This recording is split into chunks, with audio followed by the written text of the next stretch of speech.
happens. You want me to try to lean it back this way so you can get under that pallet and it too?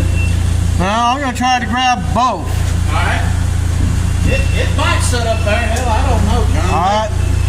Cross our fingers. They said this thing was sitting at somebody's loading dock, and they say they delivered it. Oh, really? Joe was saying, he said, yeah, you delivered it to the terminal, so where is it at? Customer wants it. Lebanon United Methodist Church. Yeah. Town.